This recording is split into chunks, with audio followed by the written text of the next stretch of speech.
नमस्कार दोस्तों। बहुत दिनों के बाद मैं आपके साथ मुखातिब हुआ हूँ, क्योंकि चीज़ ही ऐसी हो गई है।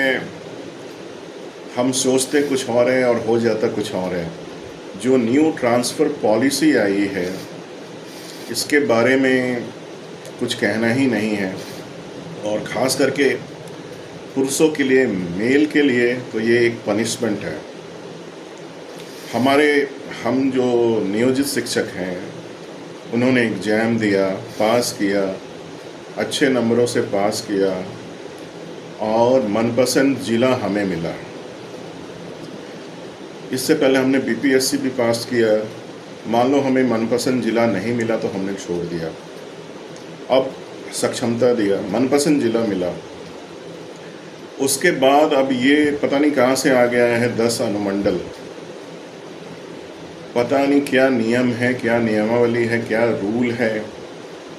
और ये जो एस सिद्धार्थ है ना, पता नहीं कहाँ है। तो वैसे वो कंप्यूटर इंजीनियर हैं, और पता नहीं क्या नियमावली में लिखा हुआ है कि जो भी नियोजित शिक्षक का पदस्थापन होना है, वो जिसको जितने मार्क्स आए हैं उसको रैंडमाइज करके कर देना है, जैसे बीपीएससी शिक्षकों का हुआ। अब ये अनुमंडल का कॉन्सेप्ट कहाँ से आ गया? अनुमंडल का कॉन्सेप्ट आ गया, उसके बाद 10 अनुमंडल का कॉन्सेप्ट आ गया। यानी कि क्या होगा, क्या होने वाला है, आगे क्या होगा। पहले तो सबका एग्ज़ाम ले लिया, सबका काउंसलिंग हो गया, सर्टिफिकेट जांच हो गया, उसके बाद रूल बनता है कैसे क्या होगा। फिर पता नहीं, इसके बाद एक और रूल बन जाए, उसके बाद एक और रूल बन जाए। क्या है कुछ पता ही नहीं चलता है। इससे पहले ऐच्छिक ट्रांसफ़र था, यानी नियोजन इकाई में आप जहाँ जाना चाहते हैं, आपके इच्छा के अनुसार अगर सीट वैकेंसी है तो आप वहाँ पे ट्रांसफ़र करवा सकते थे। ये भी सही था, बट जिनको गांव से शहर जाना था, नगर निगम जाना था, तो पॉसिबल नहीं हो पाता था। और ट्रांसफ़र भी बड़ी मुश्किल से होता था, बड़ी प्रयत्न के। मैंने तो 10 साल प्रयत्न किया, उसके बाद मेरा ट्रांसफ़र हुआ। अब मैं नए स्कूल में आया हूँ, वहाँ साल भर ही हुआ है। अब ये यहाँ दूसरा खेल शुरू हो गया। तो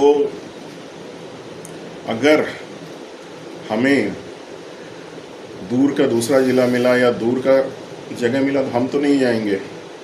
क्यों जाएंगे? ना कोई वित्तीय लाभ मिल रहा है, ना सैलरी में कोई ख़ास अंतर है।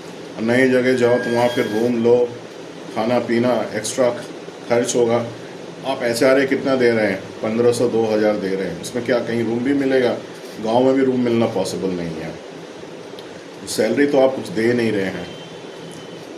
कहाँ केंद्रीय विद्यालय में 1 लाख के करीब सैलरी जो हमारे रैंक के ही टीचर हैं वो पा रहे हैं, आप उसके आधे भी नहीं दे रहे हो। तो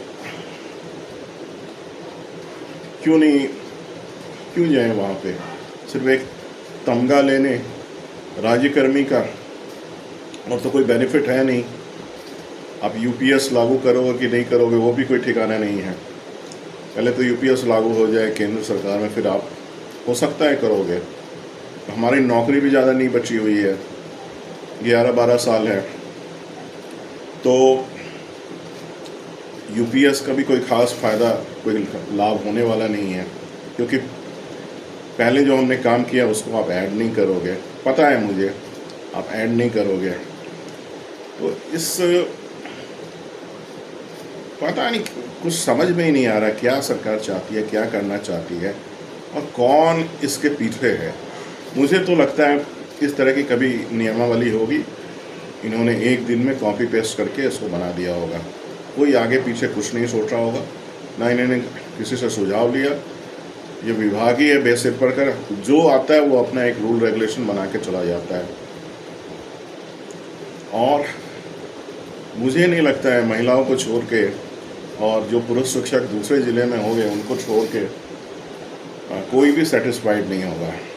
और किसी भी ट्रांसफ़र में लैंगिक के आधार पे एक को आप घर के पास दे रहे हो और दूसरों को आप तड़ी पार कर रहे हैं। ऐसा नहीं होना चाहिए। इससे बढ़िया तो के पाठक था, उन्होंने रैंडमाइज किया, चाहे पुरुष हो महिला हो, जिसको जो जहाँ मिला वहाँ उसको भेज दिया।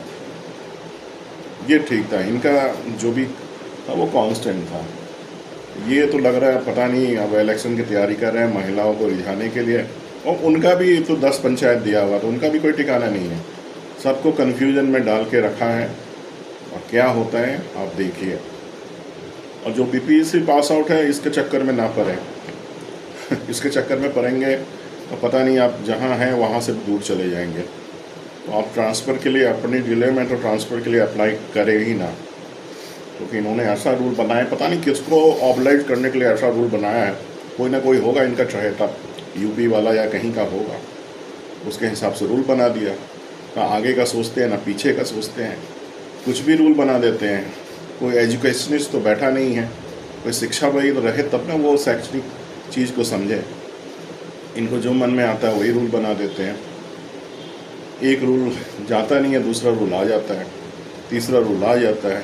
पेमेंट इनको बढ़ाना नहीं है, पेमेंट इनको देना नहीं है।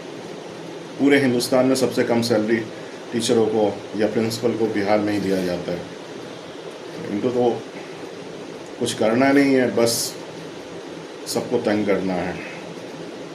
अब जो करें जैसा करें, देखिए आगे क्या होता है। आज ही तो पता नहीं सॉफ्टवेयर आने वाला था कंप्यूटर इंजीनियर साहब का, एस सिद्धार्थ जी का। आज सॉफ्टवेयर आता है कि नहीं आता है, देखिए क्या होता है आगे आगे। और इनका टारगेट है कि 31 दिसंबर तक कर दें, क्योंकि अगले साल फिर इंक्रीमेंट इनका खा जाए। तो मुझे नहीं लगता है कि इतनी जल्दी ये हो पाएगा। It is very complicated process. 1,87,000 टीचरों का ट्रांसफ़र करना, बाकी अदर्स टीचर भी अप्लाई कर सकते हैं, इतना आसान नहीं होगा। हाई स्कूल +2 में तो हो भी जाए, पर मेन जो संख्या है इनका प्राइमरी और मिडिल में है, उसको वो कैसे हैंडल करेंगे। और उसमें जहाँ 60-70% तो टीचर्स महिलाएं ही हैं। तो देखिए क्या क्या होता है।